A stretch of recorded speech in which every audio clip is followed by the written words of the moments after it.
May hapon guys, alas 5 na.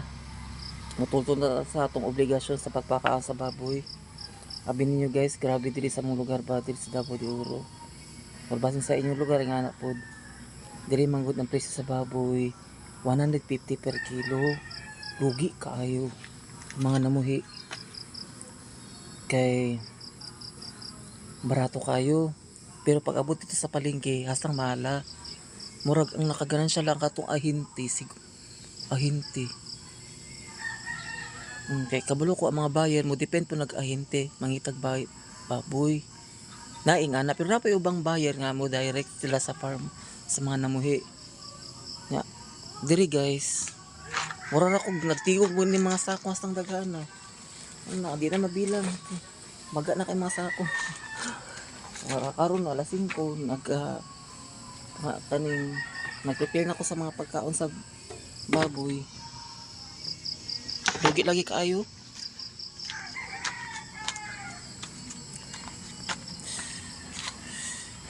Murag hago ra, ang hago dili mabayaran. Kanang na-imagine nimo ba sa imong sarili nga say pa sa buntag kailangan bago ka mo kaon, ang baboy usa ang pakanon nya pagkahapon udto simi nga na ang routine. Sila jud piminti unahon. Nga isa pud guys, mahal kay feeds. Mahal kay feeds sa baboy. Nya maglisod ka gukod ba? Limang ka guys, 4 days purot na isa ka sako nga feeds. Kaya nga ang baboy na ako guys na sa 50 pataas. So nalisod ko gukod, gitry na ko baligya. So Ginoo ko 150 man per kilo piting baratuha. Unlike sa uban na mga 200.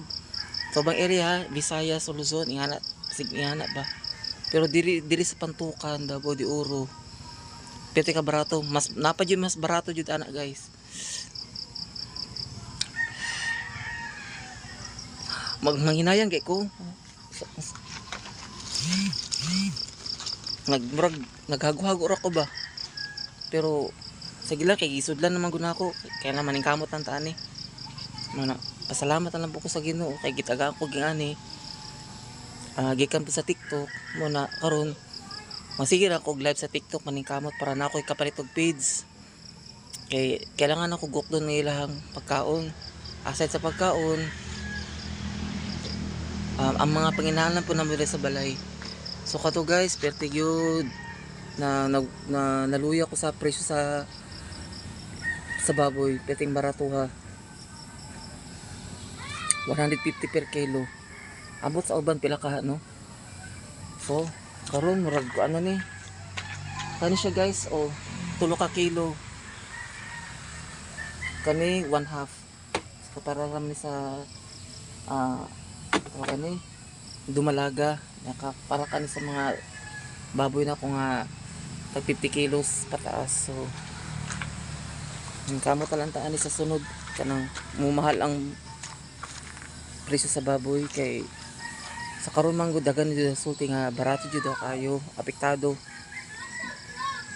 Nagataas ang gasolina, nagataas ang pamasahe, nagabarato ang presyo sa baboy. Mahal kin paliton na sa palengke guys, grocery.